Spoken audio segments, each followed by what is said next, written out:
Welcome back to the Nullified Take channel on YouTube, where we've got the TNT takes for you on the Amazing Race 35, episode 4. I'm your host, Chris, and for the very first time, we've got this young fella over here who's making his debut on the channel, Logan the Tarstorian. I hope I'm pronouncing that right. Logan, How are you? I'm doing all right. Good evening. I'm not used to doing live podcast recordings. It's probably been about 8 or 9 years since probably done live video podcasts. So it's like taking it back old school for me. Yeah, and also doing it live at 2 a.m. in the morning. I know this is usual for you. You said you're on your break at the moment teaching. Teaching English. Yeah, I teach Chinese and Korean students online. So on the weekends, my shifts are usually between 5 o'clock at night until about 7 in the morning in my time zone, or 7:30 sometimes. So this is usually that 2-hour gap or so where I have nothing to do and no one else in my time zone is awake. So anything to fill that time. So this worked out really well. There's been a couple times lately where I happen to log on to YouTube and you and Michelle are streaming a recap. I'm thinking, well, what else is there to watch at 2:30 in the morning? so by having you on the podcast, we lose half of our audience at this time of the morning. This is like the only one that we do at a time zone that doesn't really suit the American audience. Yeah. And this is an American show. But because, I'm so grateful that Michelle is willing to do this with me, I'm always willing to do the live at a time that works for her. And, having sort of met Michelle, having been able to do the podcast with her, has sort of introduced me to you because you're the previous co-host or host that used to do a lot of the Amazing Race sort of podcasts with Michelle, right? Yeah. So, we started RTV Warriors back in December of 2013. That was when we recorded our very first podcast. It was me, Michelle, Michael Harmstone, and another Malaysian fellow named Eamon. And we were recapping the season 23 finale of the American version. So we're coming up to our 10-year anniversary, which is a bit surreal. And after season 32 of the American version, Michael made the decision to no longer do recap podcasts for Amazing Race. We do the occasional historian season where it's all pre-recorded. And I think we've done season 3 of the American version and season 2 of the Australian version for historical seasons. But in terms of recapping seasons that are current, we stopped doing that at the end of season 32. And then prior to doing that first podcast for our TV Warriors, how I met Michelle was that she played in season 5 of my Online Survivor ORG series that I hosted when I was in university back in the day. There you go. Well, you're kind of like the Tom Brady of podcasts. You said you were going to retire, but now you're here. You're back. You're back for one more season. We're getting you back to talk about the Amazing Race. Yeah, guest co-host. If anybody is away for a week, I can temporarily fill in that spot. I essentially have like the Norm Macdonald talk show role where I just guest fill whenever a talk show host is in desperate need of a guest.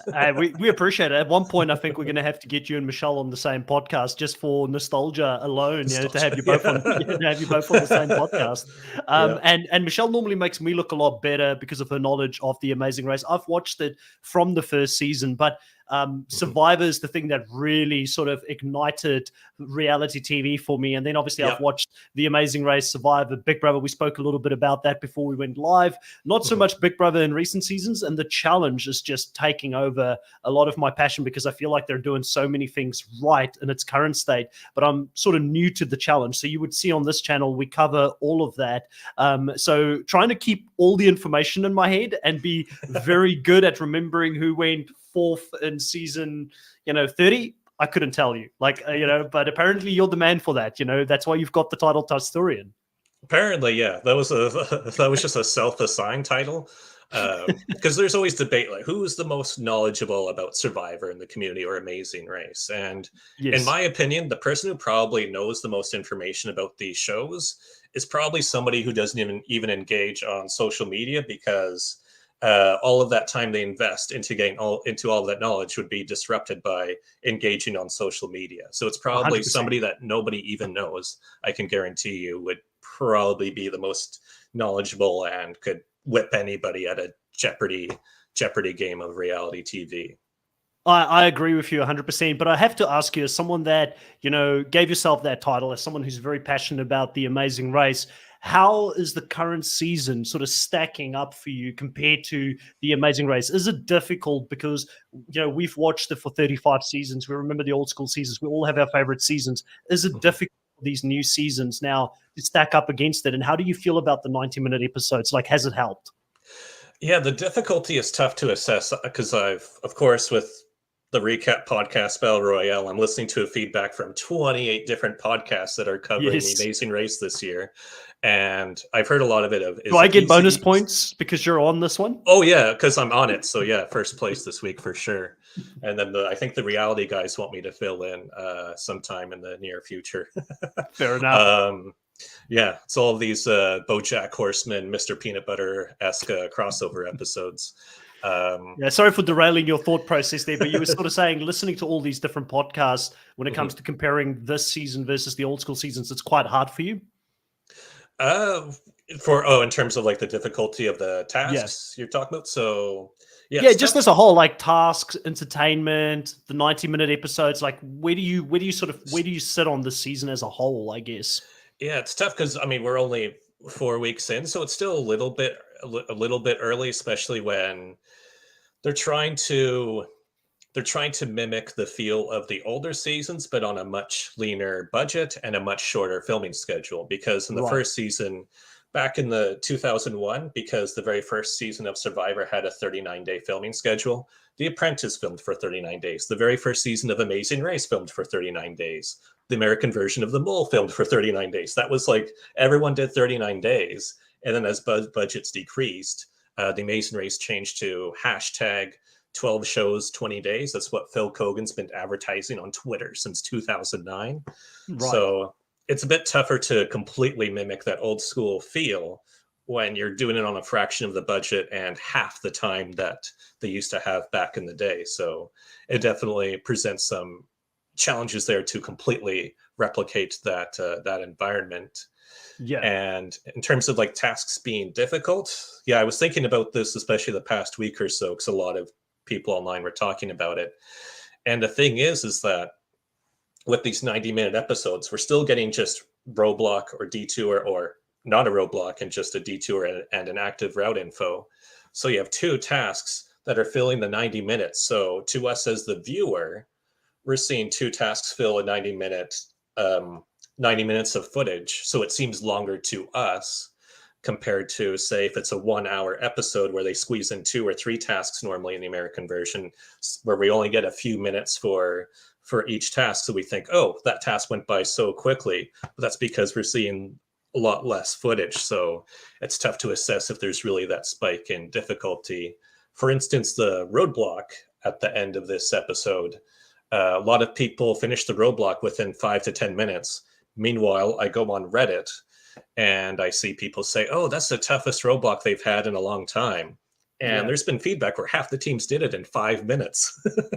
I guess it's hard to assess with some of these tasks. And the biggest difficulty I found at times within this episode was it was hard to sort of assess where different people were at different times within even doing the detour. Like it was hard to know where people were sitting in relation to others, but that's always been an issue for The Amazing Race. And I do think that, you bring up a valid point that with the shorter episodes, it feels quicker, but with the longer episodes, they didn't really add much in regards to team dynamics. There isn't a lot of spice between different teams that maybe are trying to sabotage each other or don't like each other. So what are they going to do? They're going to add more to the challenges, because that's probably going to be the most interesting part of the episode, because these personalities aren't clashing, even though I will say there is a potential for a bit of spice between Robin, Chelsea, and Steve and Annalie, which I'm enjoying. I'm enjoying seeing a little bit of this, because a couple of episodes ago we saw Robin say she doesn't like Annalie, and now Annalie is onto it because Chelsea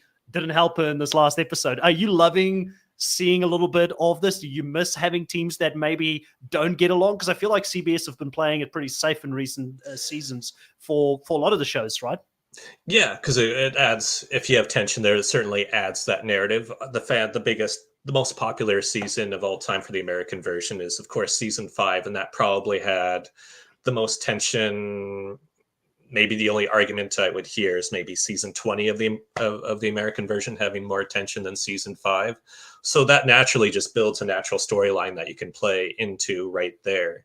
And that's been a big fan complaint the past couple seasons, is that seasons 32, 33, and 34, very, very minimal drama, if there was any. And that contributes after the fact to an unmemorable season. I was going through a chat on Discord, and there were people saying, I couldn't even tell you half the teams that were on season 34, just because there wasn't like a driving narrative that the audience could follow. It was more, everything was very linear. So it's just task A happened, task B, pit stop, and rinse and repeat, especially with the limited travel scope as well. So yeah. So that's interesting. Yeah, it'll be interesting to see where the tension goes. And who knew that the team that involved bullying as their backstory would be the potential villains for this season? Who saw that coming? Especially since one of them was bullied, and now, and again, I mean, this person knew.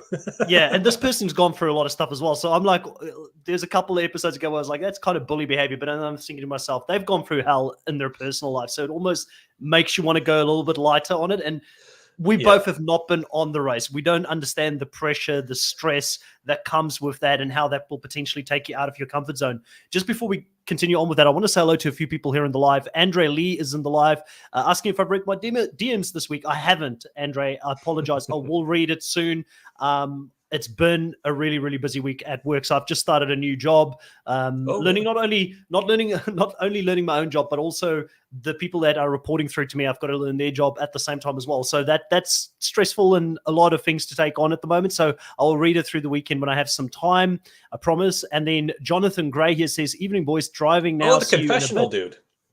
Yep. So Jonathan will be back soon with us. And then we've got Michelle also in the live saying, "Hey, you guys, on the train to the mountains to help film season 2 of Sydney Survivor. One take. I was not happy with the elimination. Carry on. Not happy with the elimination because Michelle is a big fan of Jocelyn and Victor. And you've also had the opportunity to communicate with them a little bit, right? So we may have some insights. A lot. Yes, a lot since... probably even preseason. Yeah, we're mainly with Victor.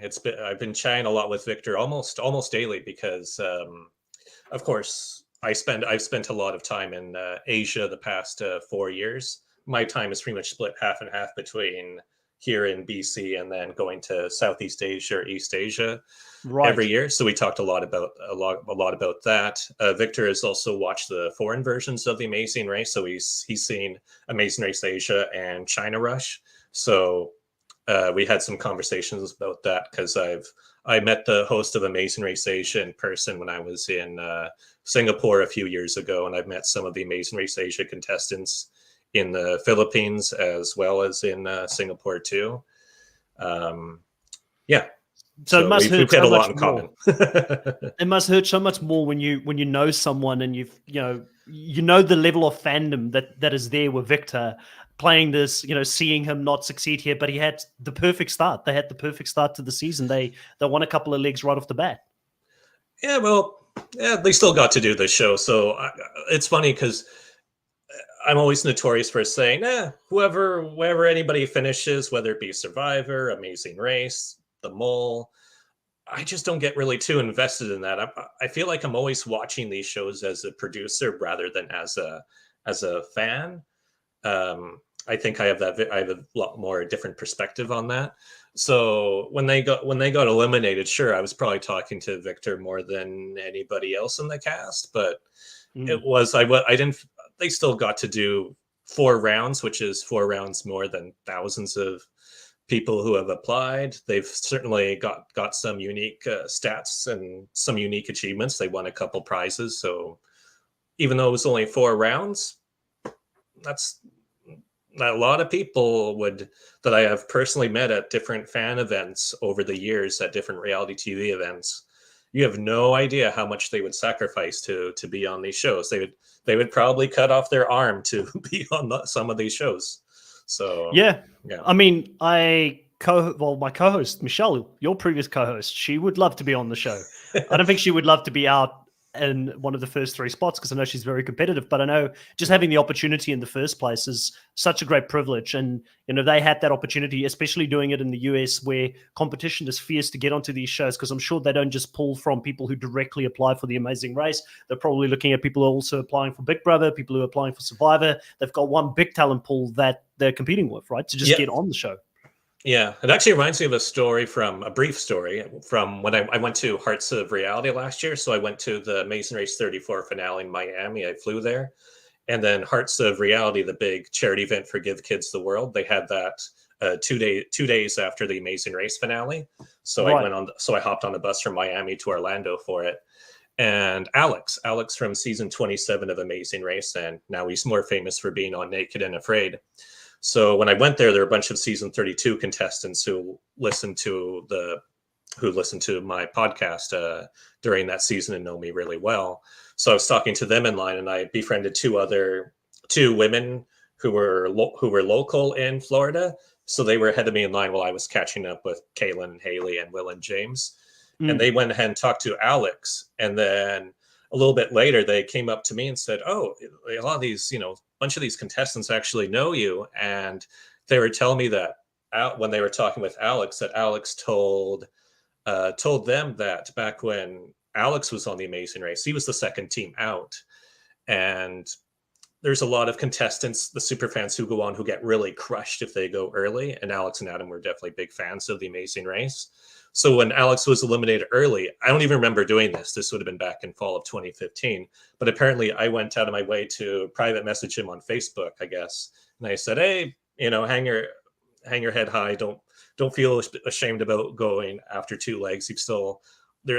I've used you for a couple of different memes as jokes, you still had a fun time." I think, because I just don't get the idea of contestants being really hard on themselves if they don't perform well on these shows.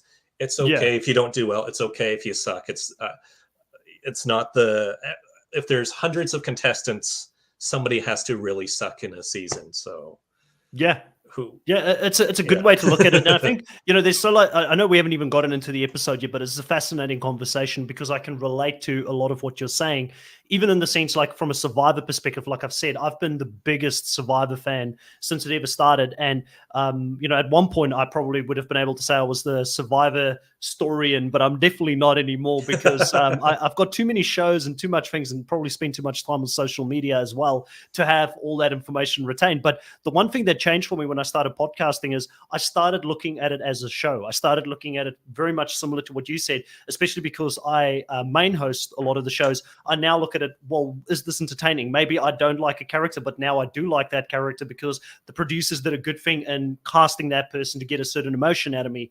And then I started doing exit press with people from Survivor South Africa and Australian Survivor and things like that, where you get to meet the contestants and you actually realize that so many of them are just great human beings. They were casted for a reason. They're bubbling on screen. They're easy to talk to. They build rapport with you very quickly because that's what also got them casted on the show. And you realize that if you're lucky enough to get on there, that you could very well be one of them that end up going early. There's just such a thin margin between success and failure. And, this, and especially on a show like The Amazing Race, where just getting on the wrong cab at the wrong time, or a burst tire, or a mechanical failure, or something could send you home, or a challenge like what we just saw now with, it becoming a bit of a crapshoot. Yes, there was attention to detail required to finish this last challenge to get, or the roadblock to get to the pit stop. But I mean, the margins are thin, right? Yeah, like there's, I've tried to watch every Eggs interview that Victor and Jocelyn did, and they also did additional. They recapped with Racers Recap last week for episode 3, and they also did a podcast with Todd and Ashley as well, because now 6 out of the 13 teams have their own recap podcast, including Victor and Jocelyn did their own podcast. And what's funny is when I was talking to Victor, I said, you need to have teams who go home early to do their own recap podcast, because now I have the stats on teams who have done their own podcast for past seasons when they are active contestants and where they end up finishing during the season.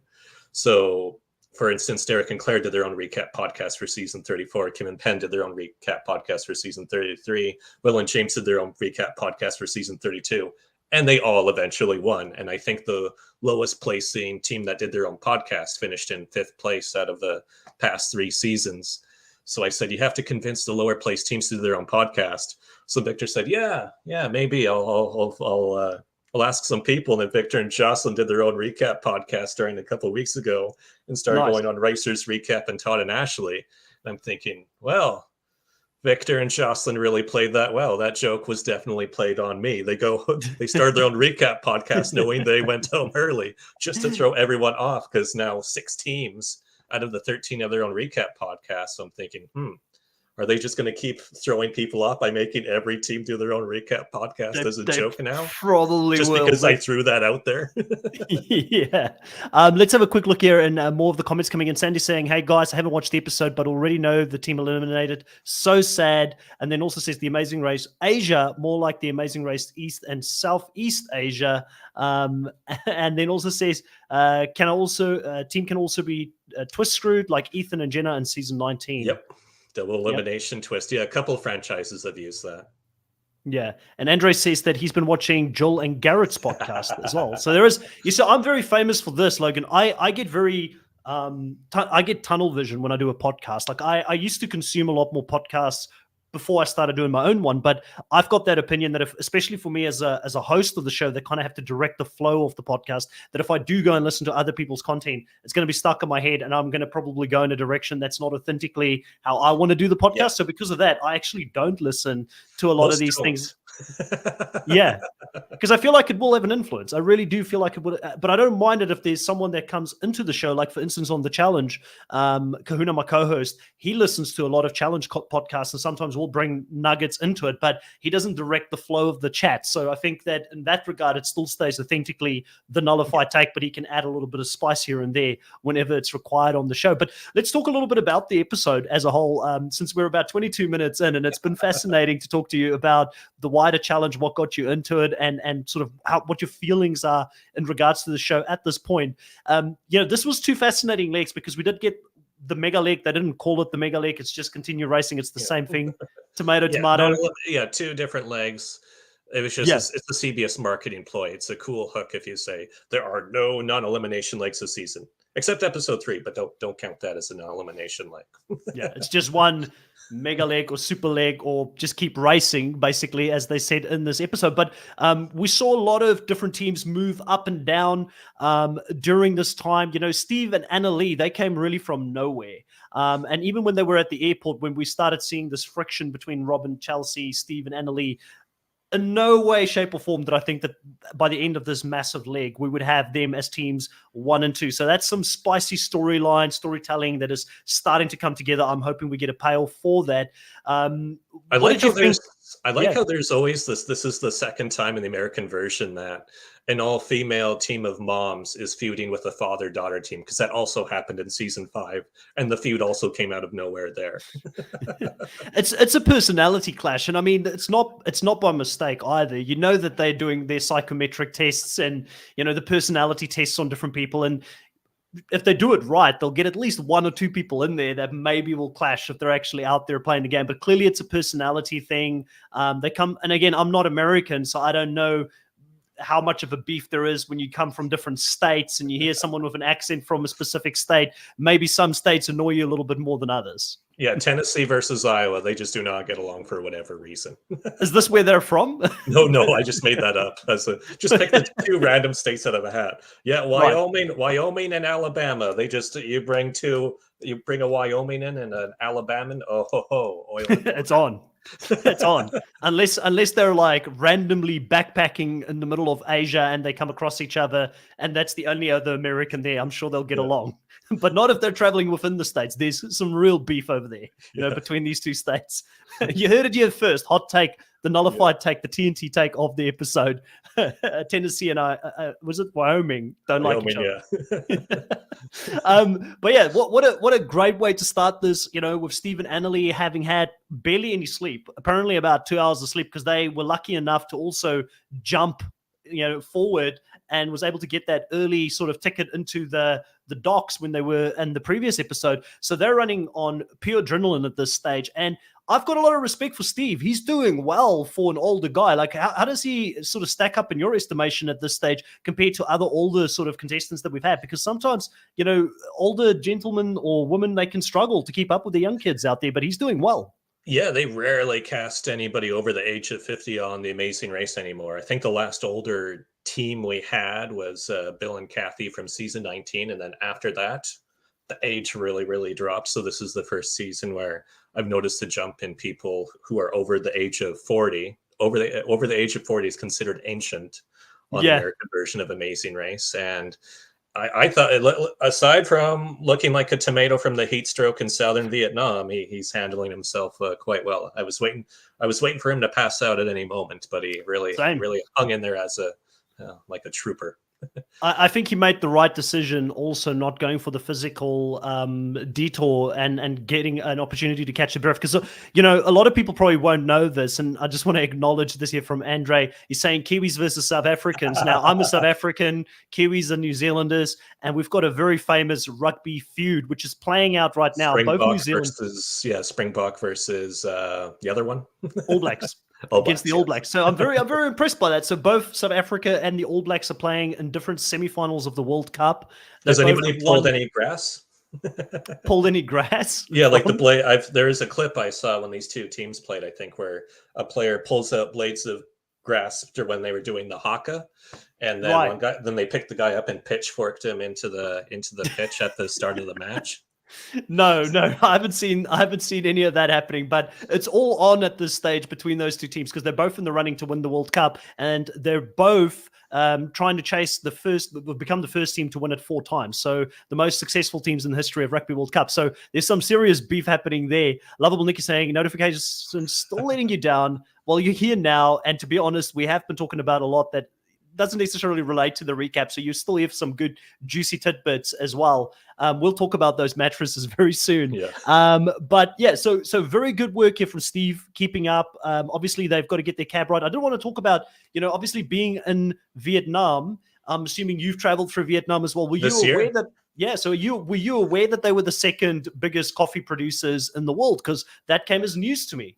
Second biggest coffee producer? No, I did not know that. Granted, I don't really drink coffee because what's famous in Vietnam is the egg coffee. I remember that when I was in Hanoi, they did a lot of egg coffee tours. So I knew that about Vietnamese coffee, but I did not make the jump to look at coffee production rankings. The last time I had coffee was at the season 34 finale. We were in the hotel lobby the day after the finale. It was me, the admin for Reality Fan Forum, and then the parents of some of the teams. So Derek's parents were in the lobby, and Derek's father kept offering me coffee. So I politely said, no, I can't drink coffee the first 2 times. And then the third time, I feel like I'm going to be rude if I say no a third time. So I did. And then I went sightseeing around. Everyone checked out that morning. I went sightseeing around South Beach, and then I took a bus from there to Orlando, and the bus didn't get in till like midnight. and then I didn't check into my hotel until about 2 or 3 in the morning. So it was a very, very long day that day. And the whole bus ride, when I should have been exhausted because of that coffee, I was just like this, like the whole bus ride sitting in the passenger seat, and I couldn't fall asleep till 3 a.m. I was just wide awake, and that's all because it affects us all differently. It affects us all differently. Like I could have a cup of coffee and go to bed straight afterwards, and it doesn't. Like I live of it. If you did a random blood test on me, it would be like 90% coffee in my bloodstream. Like, you know, so you're like one of the Gilmore Girls. Listen, I can forgive you. I can forgive you for not drinking coffee, but you know, if you also don't listen to music while you drive, then I'm starting to worry about you. You know, like you got to at least have one of the two. Either listen to music while you drive or drink coffee. Because if you don't do both, are you human? Like, or, you know, are you a plant from outer space that have been put here to talk about the Amazing Race? Well, luckily, I don't have a driver's license, so I get to do a non-applicable answer in regards to music while driving. Yeah. No, so I mean, I found it quite interesting that that was the case. I didn't know that about Vietnam, and it was a bit of a random fact as well. I totally related to, I think it was Joe and Ian when they got there, and they were like, you know, we'd love to just have some of this coffee, but they were in the middle of the race and they had to keep going at that point. But they pretty much go straight into the detour quite early on in this episode here as well. And they get two different options that they can choose from. So one is stand and one is deliver. Stand is going to be the one that's more based on attention to detail, where they have to replicate the way that the fish vendor has, or the marketplace have got their fish sort of in these different buckets, and then deliver being the physical one where you just have to carry something throughout it. I had my fear when I first saw the truck. I didn't hear 4 mattresses being delivered. I thought they had to do the whole truck, which would have been, that would have killed them for sure. But if you were out there, Ho Chi Minh City, I was going to say, if you were out there and sort of knowing what it's like navigating and moving around in that city, what would you have selected? What would you sort of gravitated towards?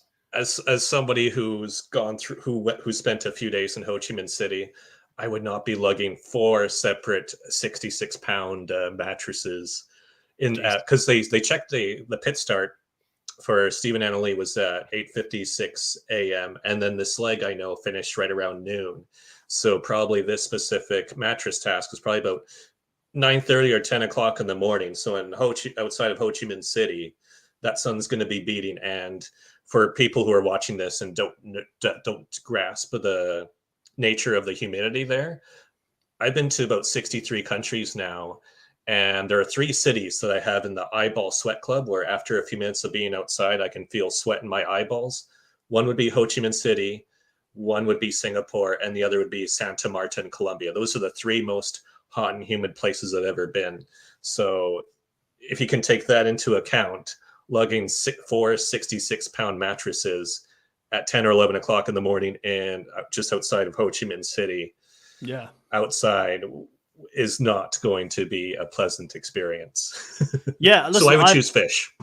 I get it. I'm with you on that. I mean, I've not traveled to, I guess now, because I'm so close to places like Thailand and Bali and things like that, that is kind of high up on my radar to travel to next, you know, Malaysia a little bit in that. So I'll probably get to experience more of that. I've been in Singapore though, very briefly, just for like a long weekend. I went to Singapore, and I've been to Japan, and Japan is also pretty humid depending on what time of year you go there as well. I was struggling over there quite a bit. So I have a little bit of a feeling I don't deal with humid. Like, so from South Africa, we get dry heat. That's what we have to. We don't experience humidity like that. So knowing what that feels like, I probably would have felt like Joe and Ian, who both said, you know, normally, like, we feel like we do good in the physical stuff, but we get to train in the comfort of our own home under air conditioning. It's a very different game when you're out there and you're having to perform. And I think that sometimes the dehydration will hit you without you knowing. So I'm surprised I was waiting for one of the teams to pass out doing that challenge. Yeah, because that's tradition on the American version of Amazing Race. When they were there for season 29, Floyd was medically evacuated due to dehydration, and Joey fainted at the pit stop there. So it's tradition for the Vietnam legs. I was just waiting for somebody to faint. Somebody has to carry that torch, and I think that's one of the reasons why both legs, the first boat from the previous episode was the 5:45 a.m. boat, and the second pit stop all wrapped up at around noon or 1 p.m. for this week's episode. So that means their filming schedule was just from about 6 a.m. until 12 o'clock. So only 6 hours they made teams race for 2 legs total. So I think production made sure that these were 2 very short legs, just as a precaution to prevent any further Americans fainting on the amazing race in Vietnam. They don't want to be embarrassed out there. They don't want to be embarrassed out there, is what you're saying. You know, they want the Americans to be struggling while they're out there and not used to the weather. I think all of us would have struggled regardless. I want to bring up a couple of comments here. Lubai Sarunai says, I thought I'm the only one who don't get the notifications. Sandy says also, they filmed this where there is a heat wave in mainland sea region and India. So that's going to be interesting. Okay, so a heat wave in mainland sea region in India. So that's obviously an upcoming leg that we may see some more struggles there as well. Andre says, stand all the way, no pivoting. Yeah, the Chandler or the Ross Geller reference there by Todd in the episode. Right. Lovable Nikki says, I didn't understand why all the mattress teams didn't leave their packs like Liam and Jeremy did in the hotel room. I think there must be just a little bit of fear, right? Like we're in a foreign country. We don't want to leave our packs anywhere because what if somebody steals it? You don't want to do that in a third world country, no. Yeah. You do not want to. Vietnam, I would say say. This. I could say this. I would not leave my bags in South Africa. No. A lot of people would see as a third world, and it probably is because of the government and mismanagement and those kind of things. But there's certain countries you just don't want to do it. And yeah, somebody tried to rob me in South Africa when I was in Cape Town. So they reached into my pockets trying to grab whatever they could. So. Yeah. If you go to South Africa without knowing local people that can tell you where you should be walking, and even with knowing local people, you still have that chance of it happening. I can't compare where they're in Vietnam and what it's like in Vietnam. I mean, it's apples to oranges, right? But I know for South Africa, definitely, it's if you go to, I think that's the South African in me. Like if I go to countries that I don't know, I'm always cautious. I'm very cautious. Yeah, you take all the precautions, right? I remember even being in Johannesburg, staying at a hostel, and all the signs around the hostel said, in the restaurant district, the restaurants were just like a 5-minute walk away, and there were signs all around the hostel that said, do not go out to the restaurant unless you're a group of 6 or more people. And I was thinking, how do they come up with 6? Why not 5? Why not 4? Why not 3? Why 6? So that put things in perspective pretty quickly when I was there. Yep. Yeah. Andrew says, pervert. Dang, I was waiting for someone to scream this out loud. Andrew Lee says, can be a pain and relocating mattresses in normal environments. So new location with heat and humidity, no way. I did find it funny. Well, a little bit on Todd and Ashley talking about, I think they said they moved 6 times in 10 years or something like that. And it was a lot. Well, coming from someone who, in my time, I've lived in 4 or 5 different countries. I've lived in so many, like I was looking at it and thought, okay, maybe for normal people, that's a lot, but I've probably moved double that amount in that time. But I still hate moving. Like just even getting stuff up to, getting things up to into this apartment that I'm currently at, like that was a slugfest in its own. So, and it's stressful enough when you can do it in your own time, not in the middle of a race when you're doing it like this. And in Vietnam. Yeah, and the staircase. Did you see that staircase? That's so damn awkward. Yeah, so hats off to the production team who checked out the location and decided on it because they did it right. It was hilarious seeing them try and get up there, and also seeing teams trying to get past each other when the other teams were going up because they were kind of keeping each other from being able to go up and down. Yeah, it was hats off to the production team and helmets off for the poor Vietnamese motorcyclists passing by Joe and Ian on the mattresses. Yeah, 100%. How much of a beast is Ashley though? Like, I mean, she ends up potentially breaking her finger. I don't know if she's broken her finger, that's going to come back. Todd has no mercy for her. Says, I've broken my finger plenty of times. Just keep moving, But she kind of got on with it. I've got so much respect for her. Yeah, I'm curious if that will be the legit diagnosis. They haven't uploaded their episode 4 recap onto YouTube, but I didn't have a chance to message her if it was legitimate broken fingers from Vietnamese mattresses. I love both of them. Like, I love both of them. I just want to say, like, some of the moments in between, like, even when Ashley finished that challenge and she was looking at the person who's the person who's got to judge if they had their 4 mattresses up there, and she's like coming for the hug, and she's like, "Don't worry, I'm just joking," while she's like drenched in sweat. I just love those little moments like that. Yeah, save that hug for Phil. Save the hug for Phil, 100%, because he can't back out of it. He's the one who put Yeah, them through it. he's ran away before. If you've seen season 11, after they did a charcoal task in Tanzania, Oswald and Danny tried to hug Phil, and it's just Phil saying, "No, you're not going to hug me." And it was like a freaking Scooby-Doo cartoon of going through the doors, just dodging the hug. Yeah. Lovable Nicky says, I didn't think of that. I was thinking it was safe and roped off in a sense so that the locals would be safe.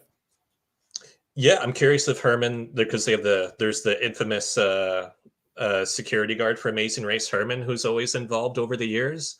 So you don't mess with Herman. He's this big dude. I think he grew up I'm not 100% sure, but I think he was from the former Yugoslavia. Just no one messes with Herman, I guess, when he's out on the streets. He's the protector for the production crew and the teams during filming. So I'm curious if Herman had a presence at the Westin Hotel there for this leg. Yeah.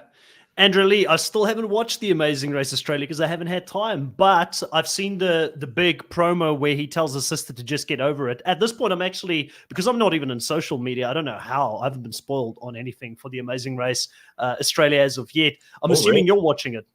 No, I don't do Bo Ryan seasons. Fair enough.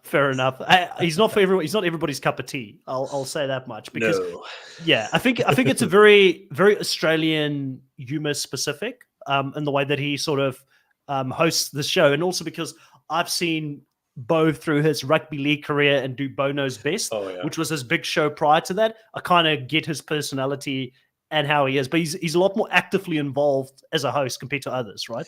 Yeah, like I think somebody was telling me that I ended up watching. This is the only real. I watched season 4 of Amazing Race Australia, and I said, "Yeah, I think this is where I'm going to bail out." And the only episode I've seen since then was the episode of Bo in quarantine, and somebody who I know who does all of the. He writes up the challenge guides for every major reality TV franchise, where he has it. He has every challenge episode by episode for Amazing Race, Survivor, and The Mole for every international version. And he's from Australia. He lives in Melbourne. And then he was saying, yeah, they cut to, he kind of hate watches. I think he still hate watches the current Amazing Race. I couldn't do that to myself. For Amazing Race Australia. And he was saying, yeah, when Bo Ryan is in quarantine, he gets a lot of footage during then, because that's when, what was it, Scott Tweedle? Is that the guy's name who replaced Bo Ryan temporarily during season 6? To be honest with you, I've seen one of the Amazing Race Australian seasons that Bo Ryan hosted, and I haven't been up to date with it. I find it hard to get into the other Amazing Race seasons personally myself as well. I try to watch Canada, couldn't do it. Watch the first 4 seasons of Amazing Race Canada, then do a dead stop, and then it'll. That's the I don't know which one. I don't know which one I watched. I feel like it might be season 5. I feel like might be the one that I got into. That was the last Amazing Race Canada season that we podcasted our TV Warriors, because it was that bad, and then it's only gotten worse since then. So I treat it as a 4 season series. After season 4, just dead stop, watch it, and you'll have a pleasant Amazing Race Canada experience. Sandy says that George himself spoiled him, who was on the show.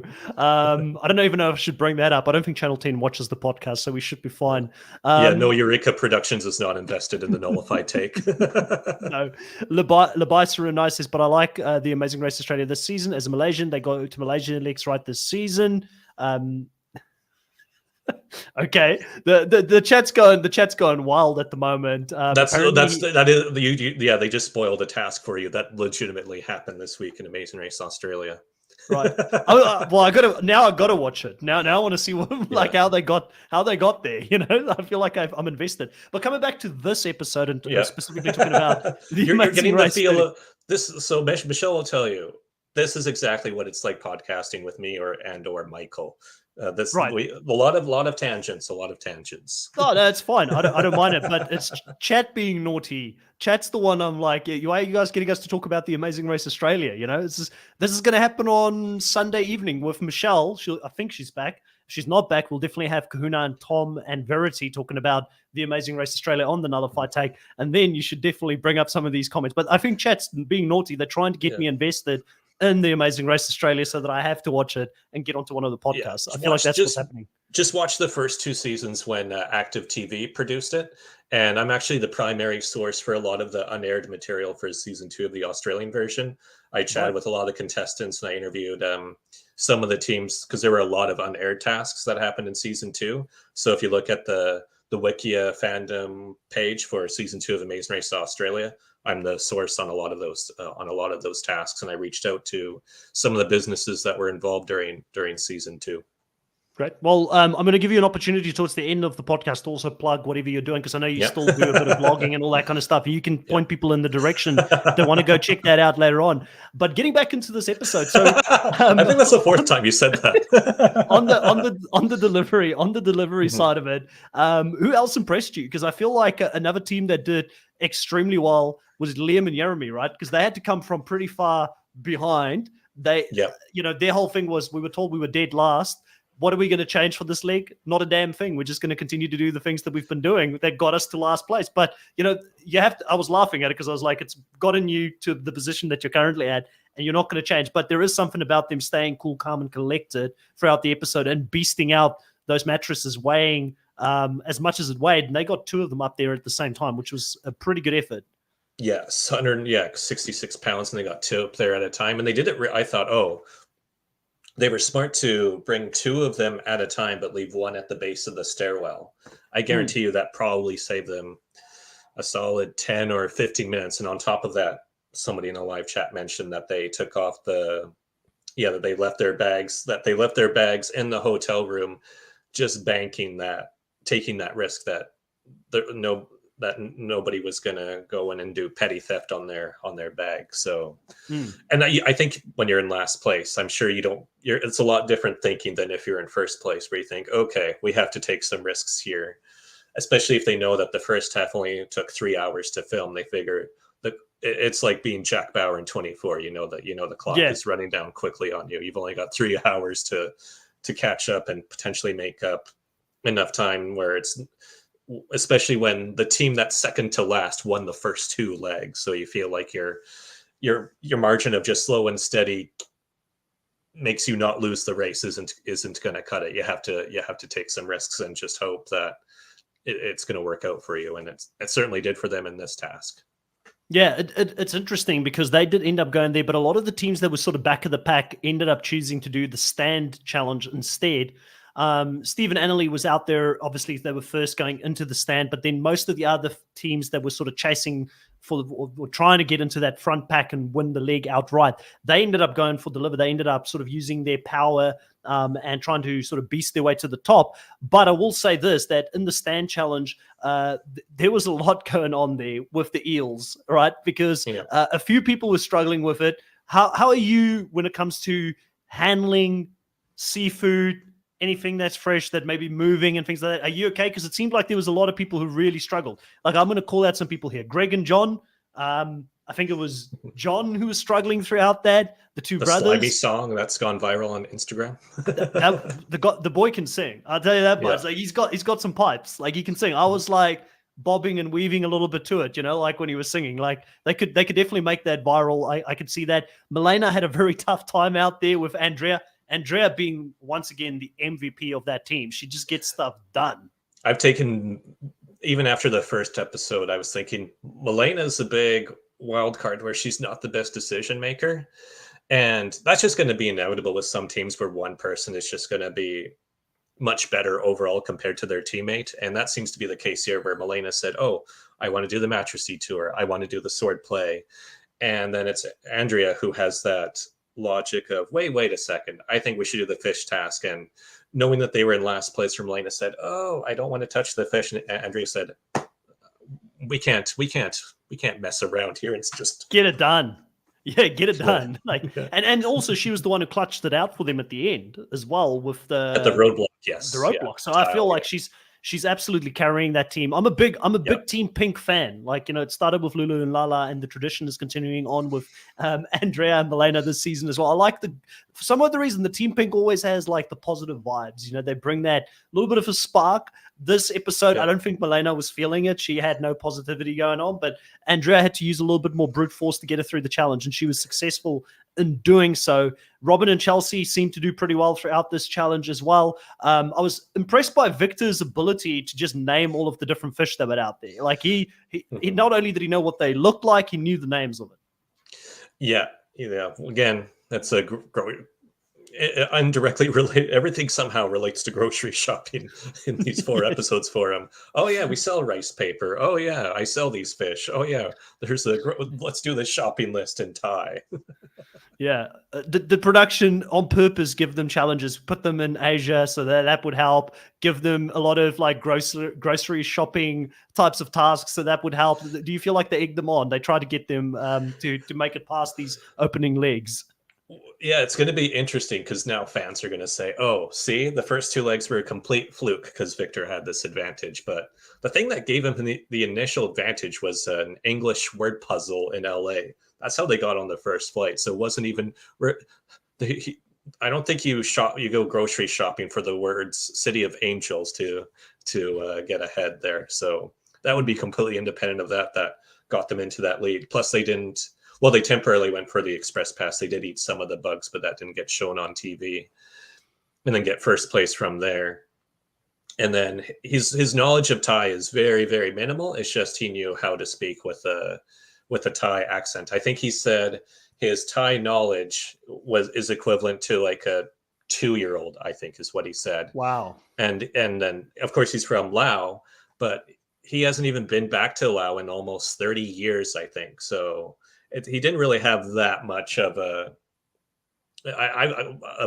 cultural advantage. For instance, last year I spent 5 months living in Thailand, and I feel like I probably would have had more of an advantage than Victor would have in Thailand, probably. Wow. Yeah. Well, that's good to clarify, because we definitely, myself and Michelle, thought that he maybe had a bit more of an advantage. And I sort of said to her, maybe it's the case, like, for instance, if I was to go to Netherlands and I was traveling there and people, if they were to speak Dutch to me, I would understand about 80% of what they say because of Afrikaans. It's very similar. Like you could understand most, and you might just have 1 or 2 words you would need to like decipher, but you'll have enough context of what the sentence means to actually know what they're talking about, so you could put it together. And with German, I probably understand about 20%. There would be certain words within a sentence, but maybe not enough for the whole sentence to make sense. I'd be like, he spoke about it being, on a mountain, but I don't know exactly mountain something, so it'd be vague. So maybe that's about the amount. Like maybe he could pick a word here or there, but not enough to really make sense of everything. But it's good to get that knowledge. Yeah, I think he could imitate the Thai accent. I think that's what helped him. And I've even noticed that with traveling a lot, where, like, for instance, if you speak Spanish, for instance, I learned pretty much, I can speak about beginner, intermediate level Spanish from traveling. Right. And you just say a word, but if you use it in an Anglophone tone of voice, people aren't going to understand you. But if you use a stereotypical Spanish accent, then people magically understand you. So it's just that Victor had that knowledge where, if I just speak in a Thai or Southeast Asian accent, I'm going to have that in. And because he used that accent, he was saying on some podcasts that a lot of locals in that market said, "Oh, you have that Southeast Asian physical appearance, plus you can imitate the Thai accent. So we're going to help you. It's a game where we want to be involved." Yeah, so we want you to win because you're representing us within this challenge. So we're going to try and see if we can get you to where you need to be faster. So that makes sense, and I can see how that could be a thing. Lovable Nikki, Andrea is definitely not is the bigger one of the two. Like, and Milena is the smaller one. Yeah, because there's this scene where Jocelyn and Victor comes there, and they get to the stands, and they're like, Andrea's shouting at Milena, and that kind of gave them hope that they can still catch up to them, but they struggled. Andrea Lee here spotted 2 to 3 species of eels in that market as well. Well done, because to me it all looked the same. I will say one thing. Like I hate snakes as well. Like that's my worst fear. I've always said there's 2 shows I would go on and actually play: Survivor or The Amazing Race. The Amazing Race would probably be a lot more fun than Survivor. But if the opportunity came to play Survivor, just because I'm such a big fan, I would say yes to it. Yeah. But if I was to get onto The Amazing Race and there's a challenge with me having to hold a snake, having a snake on me, there's going to be some tears, Logan. Like it's not going to be easy for me. So I could relate people looking at the eels thinking that's very close to almost like a snake, and how that could bring fear out of people, because I don't know how I would have handled it. Yeah, I don't really have that like fear of specific animals. For instance, growing up, I always had to kill spiders for one of my siblings because he always had a big fear of spiders. And then when I lived in Thailand for 5 months last year in Phuket, I would be swimming in the ocean every day. And a lot of jellyfish wash up on shore, and sometimes the jellyfish are too small to where you can't spot them while swimming. So once when I was swimming, I accidentally touched the top of the jellyfish, and I'm thinking, well, I don't even know what it feels like to be stung. Did I get stung by the jellyfish? So I'm thinking, I'm just gonna let this play out. So it felt like there was an invisible film on my hand for about half an hour after accidentally touching a jellyfish when I was there. So I don't Wow. really have that hesitancy when it comes to just grabbing animals. Whatever happens. And then when I was in Malaysia, I went to where they filmed the very first season of Survivor Borneo back in 2000, where they filmed one of the UK seasons there. And I was Yeah. essentially treated as like a school camp, which is kind of funny. But there was even like a stingray that was just swimming around in the water near me on shore when I was there too, and I wasn't too concerned by it. Yeah. No, That's well, just how I am. no, it's useful. It's definitely useful coming into these challenges, because you never know what the Amazing Race is going to throw your way. But, as they leave these challenges, they have to go to this place of prayer, Ong Pagoda. I don't know if I'm pronouncing that right. And they get this opportunity to put some prayers in there, wish for, I guess success. They said it's a place to pray for peace, sentiment, and success. And a few teams took the opportunity to wish for a first place, but not all of them. Were you surprised that there was a lot of them that were trying to be the bigger people out there? What would you have wished for if you were out there? Would you have wished for first place or just something wider? I would have tried to convince another team to come up with a really elaborate wish to take up as much time as possible. Whereas that I wish to get my master's degree, and I also wish to eventually get married and have kids, and I also wish for a Nintendo Switch or maybe a PS5. Do they still are they sold out? I'm not too sure. I also wish for more wishes. I That's what I think would have done. I feel like Rob and Corey's wish were the best. Like Corey saying he wishes that he could see one country for every year that he's alive. So still a young guy, so that means there's a lot of countries that he can still go and visit. Yeah, in his press pregame interviews, he said, I made the joke that because he said he's been to 23 countries and I've been to 63 because my goal was 62 countries by the time I'm 31. So when the episode aired last night, I was thinking, oh, his goal is to visit one country for each year that he's alive, and mine is two countries for each year I'm alive. So when he was doing Right. his press stuff of being to 23 countries, which makes sense because he's 22 or 23 years old, I said, well, I've been to 63, so that means I'm like 2.7 times better than Corey, because there are big travel snobs out there that do country counting and think the more countries they visit, that's how many times better they are than the other person. So my Yeah. running joke is I'm 2.7 times better than Corey. Because you've traveled more, So it's funny because I work the company I work for right now is in the travel industry, and Oh, I used really? to think that so I used to think that I've traveled a lot. This is the first time I'm working in the travel industry actually, Mhm. but I used to think I traveled a lot. I'm getting close to like 20 countries now, and I'm like, oh, that's a lot. Then went into this thing, and people are like, oh, I've been to like 80 something countries. I'm getting close to 100. I'm like, geez, like I am such a newbie when it comes to the industry. And you're right, it is like almost like, well, Yeah. you've only been to what, 19 countries? Look at me, Yeah. I've been to 100 Yeah. countries. Do you even passport, bro? Yeah, but it's such a great experience. I mean, it makes sense for someone like Corey to do the show, and I mean, his big thing is he wants to do it with his dad, show his dad a little bit of his world, Mhm. traveling around and getting to experience different cultures, and his dad and him. They're a likable pair. I've got to say, just together, we spoke a little bit about how not Jeff, wrong show, Phil, how Phil Phil sort of Kogan, yes. how Phil sort of embraces Rob on the show, and how he actually does sign language and things like that, which a lot of it we sort of thought maybe it's because Rob doesn't fully read lips, like we've had some other contestants in the past where Yeah, I don't Luke and remember him Adrian. doing it. Yeah. Yeah, for Phil, he did sign placements for Luke when Margie and Luke were on. In fact, when he found out that they were about to step onto the mat in first place in season 14, I think 20 minutes beforehand, he said he quickly checked with the interpreter that they had on staff for that season, said, how do I sign you are team number one? So we learned it like 15 minutes before they hit the mat, because he wanted to make their first place on the first leg special. And That's cool. then funny thing is Margie and Luke were so damn close to winning season 14. And then in one of the Amazing Race Asia seasons, he wasn't completely deaf like Luke and Rob were, but there was a partially or mostly deaf contestant in Amazing Race Asia who went on to win their season. So I don't know what it is, but deaf contestants have had a trend of doing really well in on the Amazing Race throughout the different franchises.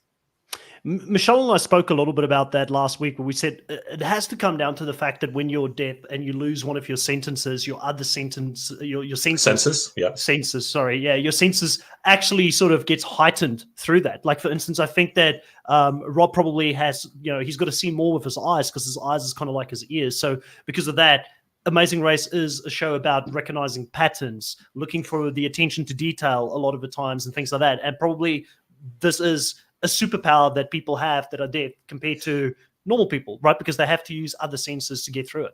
The ironic thing is that the reason why Luke lost 2 out of his 3 seasons was on a taste-based task. So you think, oh, if he only has 4 functional senses and he can't taste, how you think his taste would be much more sensitive than everybody else's. So it's a bit of ironic there that the contestant who lost one of their senses gets eliminated twice because of not having a sense of taste either. So yeah, it's interesting to I've been thinking about this the past few weeks, and my theory is that I think it's just, especially through Southeast Asia, where it's 40 or 50% of the world's population is focused in that part of the world. Right. So a lot of noise, and I think it's just not having all of that chaos and noise and just being able to focus on the task at hand. I think that's why people like Rob, like Luke, and like Adrian have all done really well, and all of their seasons were heavily focused in Southeast Asia. So Right. I think that might be the commonality there. But it's fun to dissect that, because now it's like, why are Rob, Luke, and Adrian doing so well whenever they're in Southeast Asia? Yeah, it's very interesting, and I've never thought about that. It does get busy. Like, even when I was in Japan, I was amazed at how many people are in Tokyo at the same time walking, or like Shibuya. Yeah, it gets pretty busy. It gets busy. Like, even London. London's pretty busy as well. Whenever you're moving around there, it's a different world. And yeah, it's like you said, it's being able to drown that out, getting hyper focused on what it is that you're doing probably is an advantage to them. But let's talk a little bit about the roadblock here. We've sort of danced around it. We've mentioned a couple of different things. What did you think of this roadblock? Did you like it? There was 1,000 tiles, identical tiles, with only 11 of them being one of a kind. Just so happened we had the right amount of teams coming into this as well, 11 teams. What's the chances? Like, how much homework would have gone into this to actually vet and find the perfect spot to do a roadblock such as this?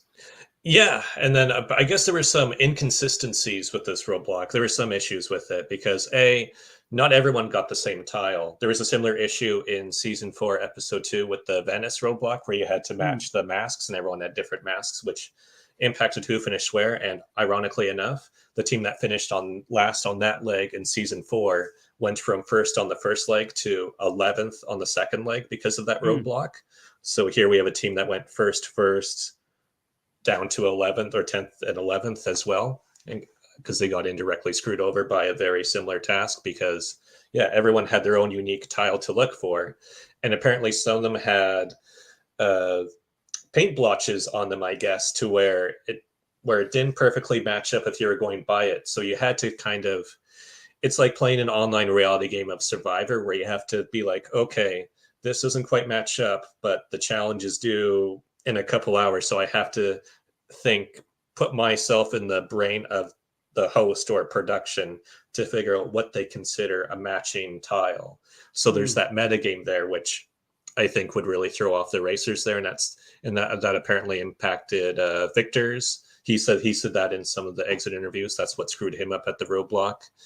And then I know we briefly went over the pagoda task, but going back to that, there's an important detail as to why Victor and Jocelyn lost time there. We saw it very briefly in the episode, but they in the pagoda, you need your arms and legs covered, right? So yes. Victor knows that because he did live in Laos for the first 20 20 years in his life in a part of the world where you do have pagodas and temples. So he was looking through their bag to look for long pants and a ways to cover himself. It didn't occur to, and other teams wouldn't really be aware of this. So he didn't know that he could just go into the pagoda and production would already think, here's a way to cover yourself. Victor was outside the temple or outside the pagoda looking through his bag, and that's what cost them precious minutes there. And then in addition to that, you have the roadblock where he had paint blotches where the tiles didn't match up perfectly. And that's apparently, and not everyone had the same differences to look for. So some were much easier and more obvious to spot, as opposed to other people at the roadblock where their unique tile was a lot more subtle. So not everyone was on equal footing for that task. It was just completely, and you can't even say like the other episodes where, oh, well, if you were in the first boat for the fruit market, then that means you get your reward for being early at the 5:45 a.m. Boat is that you get to go to the boats before the chaos happens. That's your advantage. Here, it was just luck of the draw as to what tile you were going to get and whether your tile was going to be easy or difficult to match up. So that's why we see some wonky placements and why somebody like Joel went from second down to 9th place, because he clearly didn't have the most obvious tile to match up.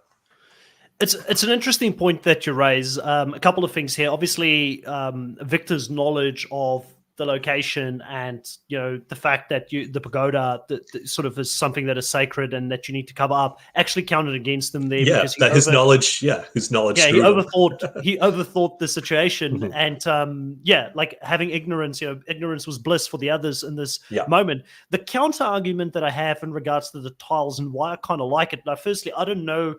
I'd love to see, I guess, how difficult it was or how much easier one tile was to the other tile. I mean, because at the end of the day, we're all guessing in that we don't know. Like, it could have been each one of them have had one specific difference. The counter argument to it is the fact that it does prevent alliances from forming, which I like, because I think that's what production probably thought going into this as well, that if all the tiles were the same and there was only like maybe 2 or 3 tiles there that they could choose to work with other teams and find the spot quicker, and it would kind of defeat the purpose of working on your own, because we've seen City that of Angels, Yes, exactly. So we want to try and prevent that. So I understand it from that point of view. You bring up a good point that, though, if there was a vast sort of difference between these tiles and that it made it that much more difficult, that some teams may have found it easier than others. But at this stage, we don't know. Like, I can see what production was thinking, and I can see why, if you spoke to Victor, he may feel that he had a more difficult tile compared to others. Yeah, because he was eliminated. Exactly. We're talking to the guy who got eliminated. Like, obviously, he's going to say that. Like, at the end of the day, that's the easy out. But I'm not saying he's lying. I just don't know enough information. You calling Victor a liar? He'll be watching this. I'm calling you out, Victor. I'm calling you out. Okay. You're a big stinking liar. No. It's all love. It's all love. I'd probably do the exact same if I was in Victor's situation. I'd blame it on the tile. It's why, when tennis players get frustrated, they look at their racket. They're like, the racket's not working. Like, I'm not hitting the ball. Yeah, he beat me in Street Fighter. Because my controller the A button wouldn't work. Yeah. Lovable Nikki says Annalee's getting a villain edit. To be honest, for me, I'm liking Annalee. I'm liking her and Steve at the moment more than Robin and Chelsea, because Robin and Chelsea were the first to be like, we don't like them. And it's like Annalee had this like very innocent conversation about what she does on the farm, and that really triggered something within Robin. She didn't like it, and that carried over to this. But there's whatever. Robin and Chelsea, Steve and Annalee, they're all fun. I love the fact that there's this rivalry forming, but I can see it from the point that Annalee also didn't help Todd, but that was the right move. Like, she couldn't help Todd. She was trying to get into first place. There's a prize at stake here. Yeah, and I didn't think of that when you mentioned that earlier. Because ever since there was that huge outcry at the end of season 32, where all the fans said you can't have everyone work together on each of these tasks. You have to figure out a way to separate them. Like, they were all blasting Bertram and Elise for allowing this to happen. That's why Bertram and Elise in postseason interviews after season 32 said, yeah, we're going to work on that in the future to make sure teams can't just align and just move as an alliance all the way to the end of the race, where I felt like it became a problem between like season 30 and 32 at one point. It was just like the meta game was get with 2 or 3 other teams and work your way through challenges together. Yeah, and it's just the thing that with the lower budget, that's why they had to start doing more puzzles and stuff, where like, for instance, it was very obvious last season with the budget being reduced during the Kingdom of Jordan legs, where Right. they had that puzzle in Petra there. I'm thinking, out of all the things you can do in Petra, you're making them do a slide puzzle.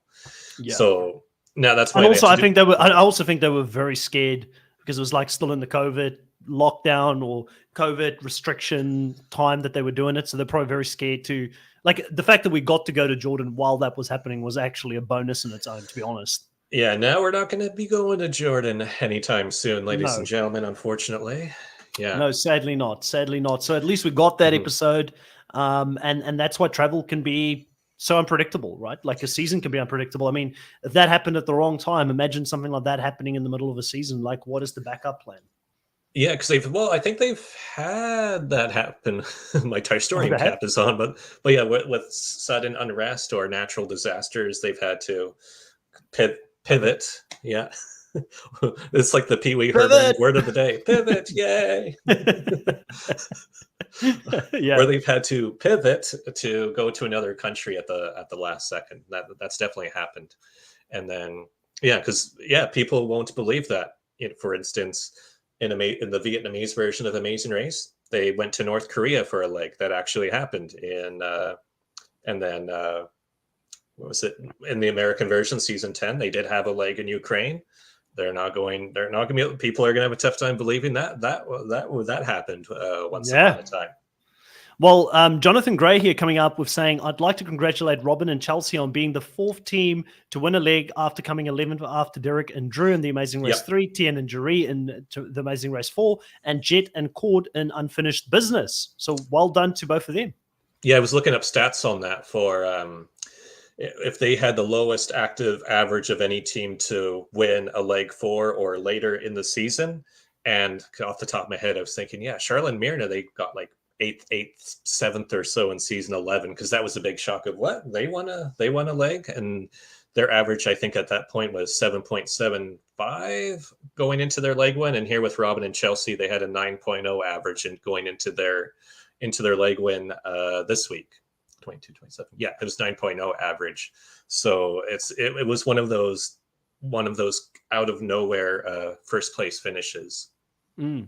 What about Jocelyn and Victor going from 1st and 1st to 10th and 11th effectively? Would that be like Rob and Amber that I can think of maybe in All-Star season? Even last episode, I looked up those records, and for teams who won consecutive legs, that was the biggest drop, was going from first to down to 10th, because the previous record was the 3-way tie between Zevin, Justin, Robin, Amber, and Dave and Connor. Zevin, Justin, Dave and Connor in their original seasons, not their subsequent appearance.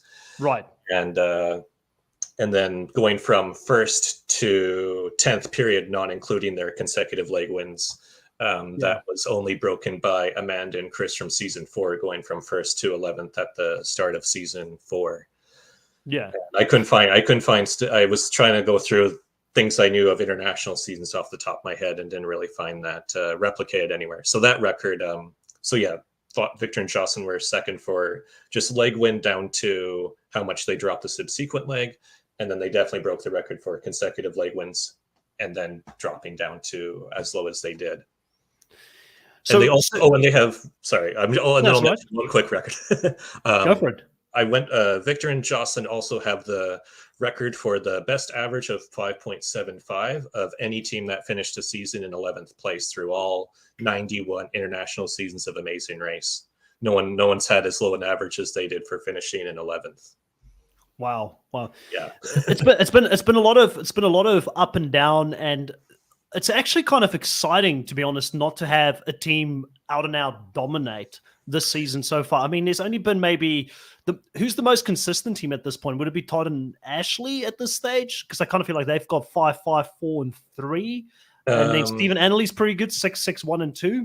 Yeah, I got it up here because I was looking that up. Robin, Corey have a 3.0 average. They've definitely been the most consistent. Yeah, Stephen Annally are 3.75. Yeah, so there's been a lot of repeat placements, especially between the 2 Thailand legs and then 2 Vietnam legs, where a lot of people there's Jonathan Gray.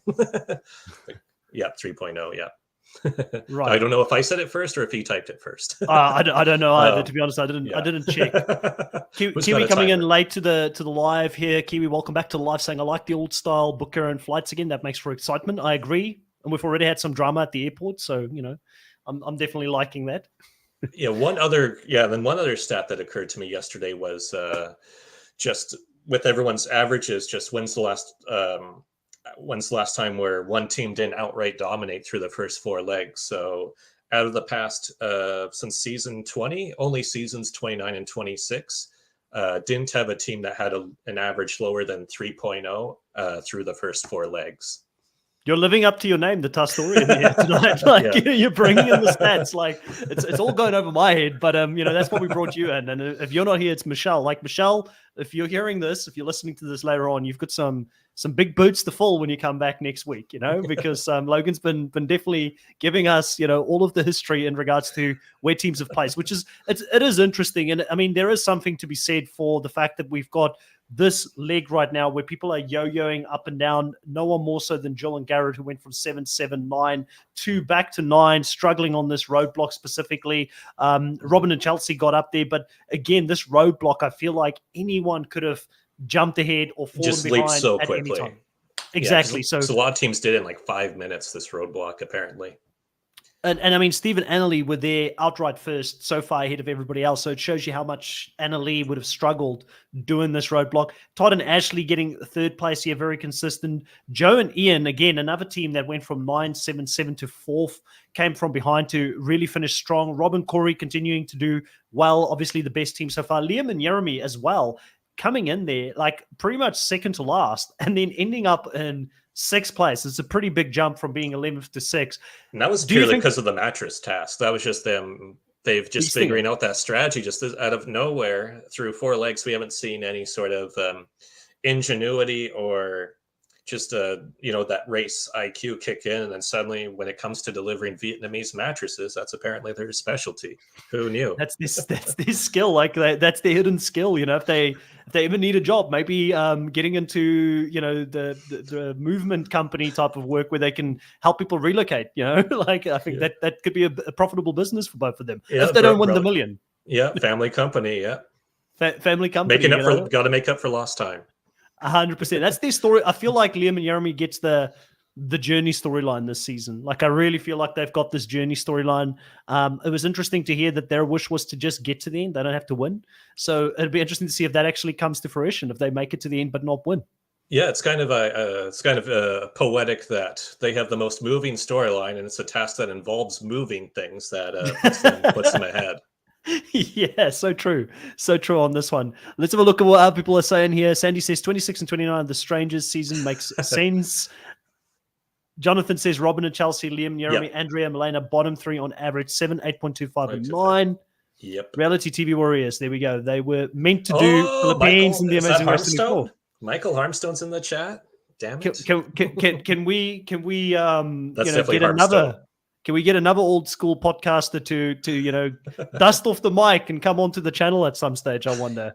Yeah. I think you'd have to twist Harmstone's arm a bit to get on about Amazing Race now. I think that's fair. Jonathan says, imagine if Morgan and Lena used their express pass here. Yeah, exactly. That we haven't even spoken about that. Like in hindsight, I wasn't too low on them using the express pass last episode because of the fact that it looked like at that point they were behind quite a bit. It was congested out there. They weren't in the best position, so they could skip a couple ahead.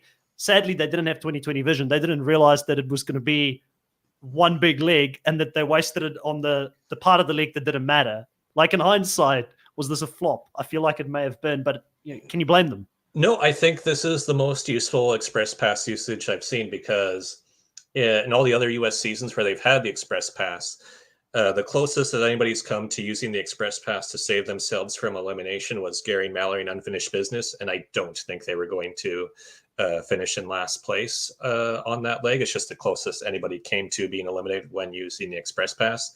Most of the time it's irrelevant because the team who claims it at the start of the season isn't in danger by the time it expires, whether it be leg 4 or leg 8. Leg 8's the latest expiration date they've ever had on an express pass in the American version. And this time, because both legs ran concurrently together over a 6-hour period. Morgan and Lena said this didn't really translate too well on TV, but their boat driver was the slowest and didn't really know where to go, and that's why they used it when they did. So it sounds like they probably, and plus they would have been amongst the chaos of all the teams and get really backed up on top of that. And because this all ran the same day and they barely beat out Victor and Jocelyn to the mat, like they didn't, Right. they only beat them by a few minutes by the sounds of it.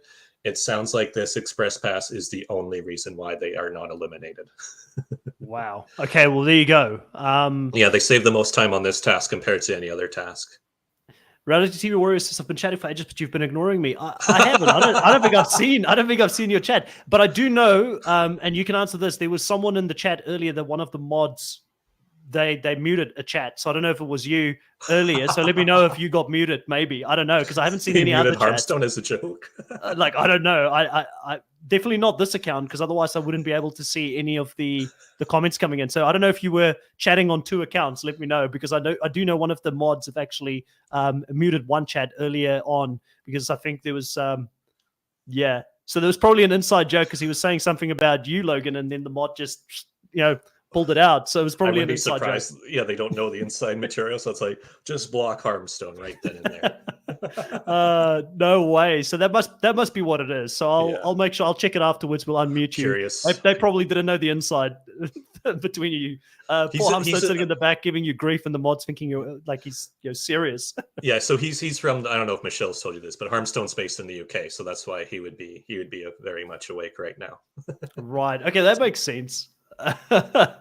He's saying you're a deviant. Yeah. Well, at least I know the mods are doing their job. That's a good thing. Yeah. Keep Harmstone out. Yeah, exactly.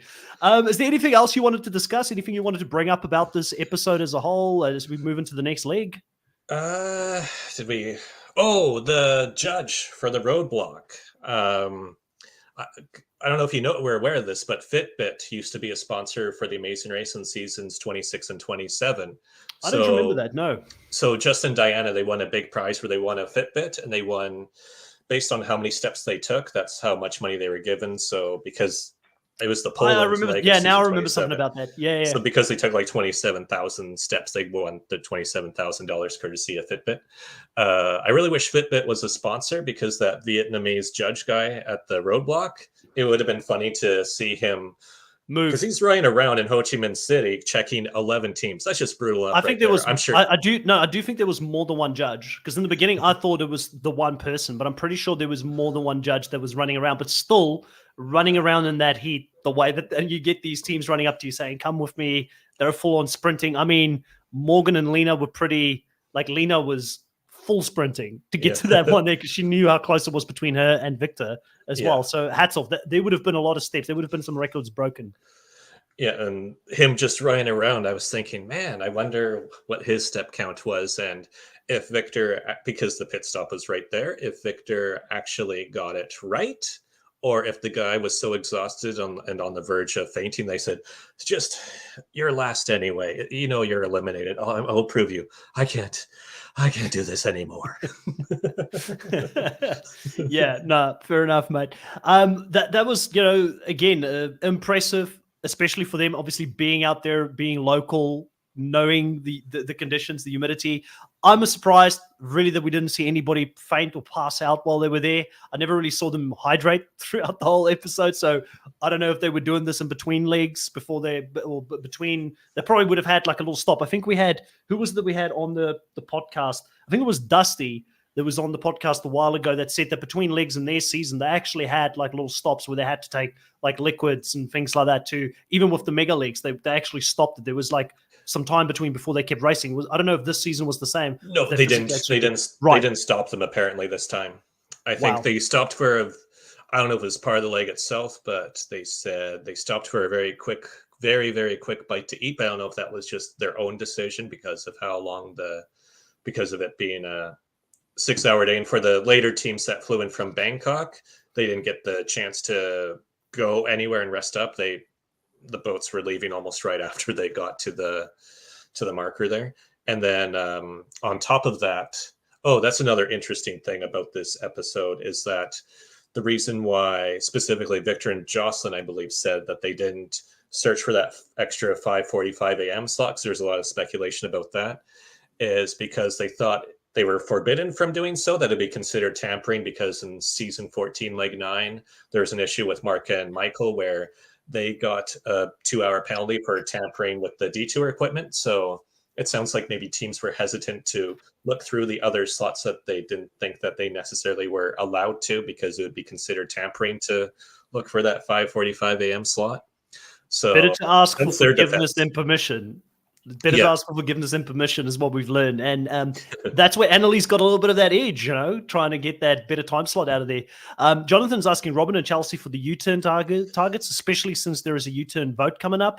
Who would you Looks like it. U-turn at this stage? Like, would it be Robin and Chelsea? Because I feel like it'd be a kind of like a wasted U-turn. Like, you want to target someone that potentially could be a threat to you. I still don't think this first place puts, like, unless they can back it up with one or two more top 3 finishes, I don't know if they're necessarily the biggest threats out there to win the season.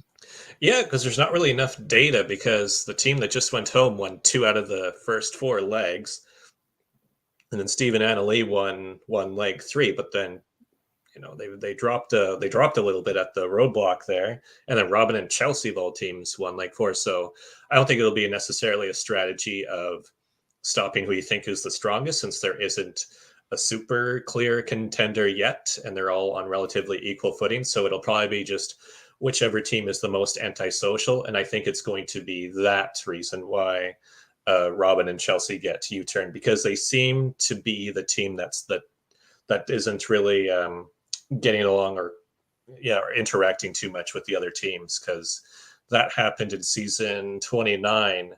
When the reason why Vank and Ashton got U-turn is because they really kept to themselves, and they were everyone else was at the front of the plane, and Vank and Ashton were, or I don't know, they weren't in the same section of the plane as everybody else. And that's when they said, you guys want to U-turn Vank and Ashton this leg? They're the only team that's not here, and we all just move one step forward. And that's the only reason why they got U-turned. So I could see that if Robin and Chelsea just aren't getting along with everybody else, and everyone's thinking, well, let's just U-turn the team that we're not getting along with. And that also happened in the Australian version too, where they had a must-vote U-turn. And on the first must-vote U-turn of season 2, they all just said, let's just go after the team that nobody's really getting along with. And they completely disregarded as to strength. No mingling at the pit stops. Yeah.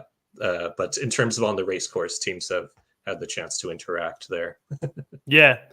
Very interesting. Listen, we are getting to the end of the show right now. But for everybody that has been in the live tonight, taking part in the conversation, I appreciate you so much. Thank you. For those that are watching this at a later stage, if you got to this point, thank you as well. Please consider subscribing, hitting the like button, putting the notification bell on so that you can be informed the next time we go live. I will be back with in about 11 hours or so from now to do the challenge fantasy draft for the Challenge 39 with Angel Cake and Reality Realness with 3 S's here on the channel. It's a YouTuber showdown. I believe I'm in the running, and I may have already won. I haven't watched the latest episode, the last draft that we did for the USA 2. Fingers crossed that worked out very well for me. We also have Survivor content coming in tomorrow as well. I won't be the main host on that, but Kahuna will replace me because I'm doing the draft shortly after that podcast, and he will be back with my regular co-host Jake to talk about the latest episode also for Survivor. So a lot of things happening here.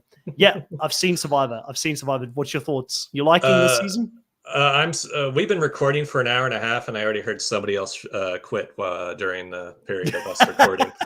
Yeah, I liked the episode as a whole, but I do have some. I'm actually gutted that I won't be on Survivor's sort of thing, because I feel like I would be the lowest on the quit out of the two. I think Kahuna, I don't know if he's listening, and Jake are going to go pretty soft on that, and they might be like, oh, look at him, he had some stuff that he was dealing with, blah blah blah. Well, I would just be like, it's unacceptable. So maybe I'll have to do like a top 5 takes or something, short form video, just to get my feelings out there later on in the week. But I'm not a fan of quits. Like, the quits really bother me, and it bothers me that it doesn't bother Jeff anymore, or doesn't bother him like it used to.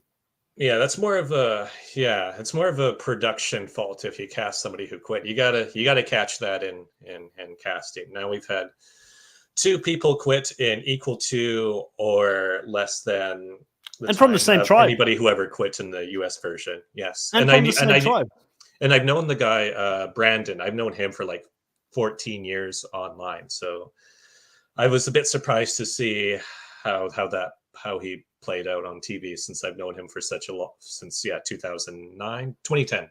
Since 2010, Right. I've interacted with him, where we know Right. a lot of the same people. So I was very surprised to see that play out for him the way it did.